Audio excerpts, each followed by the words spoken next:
Hey, this is Sandeep Anand. Welcome to Sand Compounding. I'm going to take you to the world of investing in Japan. And I'm going to introduce you to great investor Masayoshi Son, who is the chief executive, billionaire investor, and owner of SoftBank conglomerate. SoftBank has multiple holdings like Yahoo Finance, in Alibaba, and in Sprint. It owns Sprint stake in America, the telecom provider, and it has local telecom dominance in Japan. SoftBank recently did its second largest IPO ever after Alibaba for a whopping $23.5 billion IPO. And Masayoshi Son is a prolific investor, and his current focus is on artificial intelligence and Internet of Things.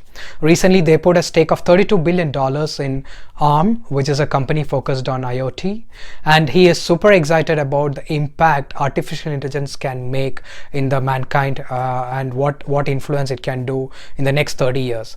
He has conceptualized a term called singularity, which is predicated on the concept of rapid proliferation of sentient robots which can surpass or outpace the human minds in the next 30 years. All investments and next set of focuses are primarily based on this concept of singularity. Masayoshi Son is a great investor whom we should take and track closely. Here are a few investing principles from the great investor Masayoshi Son.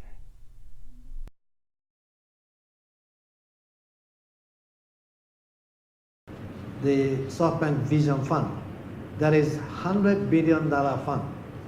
This $100 billion is bigger than worldwide every venture capitalist added together.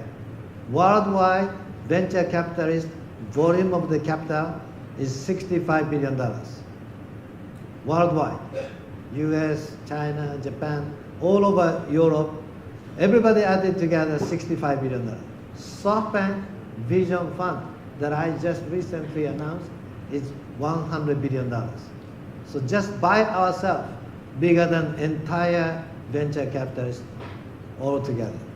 Just several months ago, I've announced acquisition of ARM. $32 billion I spent in cash. So why do I spend that much cash? Why do I aggregate that much cash to invest? Because I have a belief, I have a vision for the next 30 years. So let me ask, how many of you know the word, the meaning of singularity? So please raise your hand who knows the meaning of singularity. Okay, about half. Good. Only a couple of years ago when I asked the same question, about 1%, 2%, depending on the audience, but only 1 or 2% people raise hand. Of course, the people here are smarter people, so if I ask the same question on the street, average people, how many percent do they know? Probably 2-3%. So this is the concept still not many people on the average understand yet or believe yet. I totally believe this concept, right? So for those of people who did not raise hand, please understand, this is the meaning that the day computer brain, the artificial intelligence, surpass mankind brain.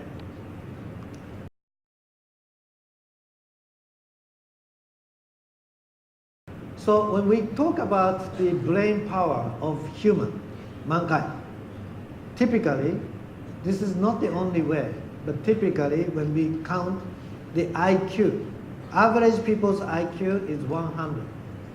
So if the genius like Einstein or Da Vinci, if you talk about their IQ, people say they are roughly 200. So anyway, if you have 200 IQ, you are called a genius. I don't know how many people here has 200 IQ. I don't. But anyway, 200 if you have, genius. 100 average.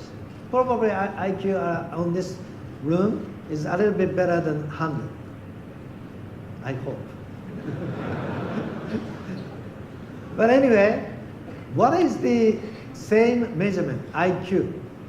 30 years later, the computer will have, one chip computer will have, I would say it will be 10,000. So what should we call? If the guy has 200 IQ, we call them genius.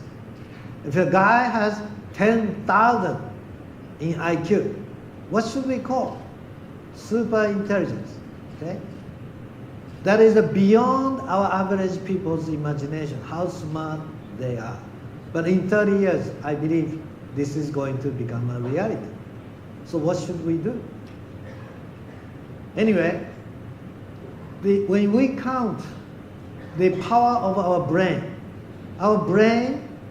consists of neurons. Neurons attach, disattach. It's a binary system. If it's attached or disattached, no attached, 0 or 1. That's how our brain functions.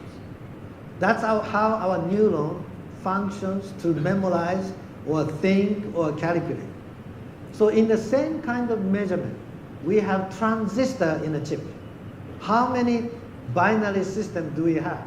In mankind's main brain has about 30 billion cells, neurons.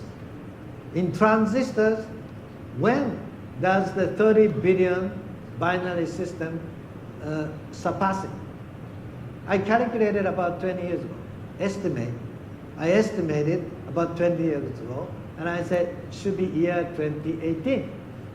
And just a few years ago, I recalculated, and again it was year 2018.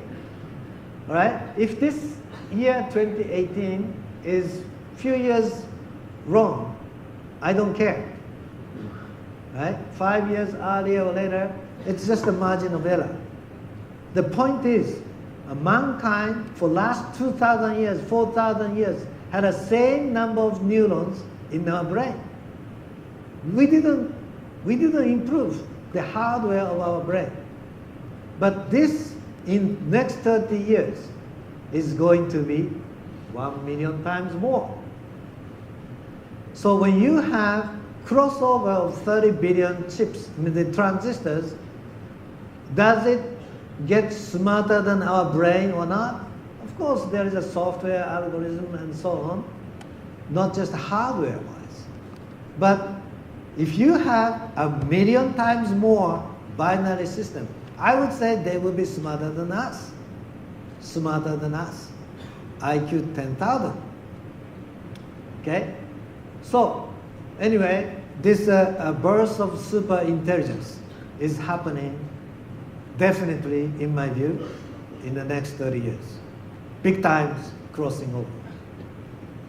So this super intelligence built in, integrate into the robot, smart robot. Okay? We have PCs, we have smartphones, they don't move. But if those super intelligence goes inside the moving device, robot, okay, then the world, our lifestyle dramatically changes. I would say this automobile, they become a smart robot, in my definition. They would have a super intelligence and they move. In my definition, it's a smart robot, one of the kind. So there will be many kinds, flying smart robot, swimming, big, micro, run, many different shapes. 2 legs, 4 legs, 100 legs. But anyway, the population of smart robot surpass mankind's population in next 30 years. That's my view.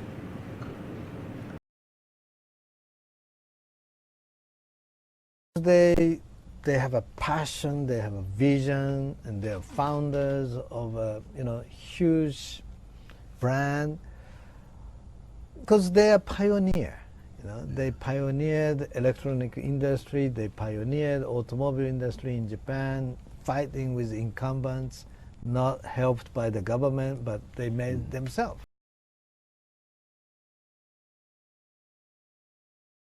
Right?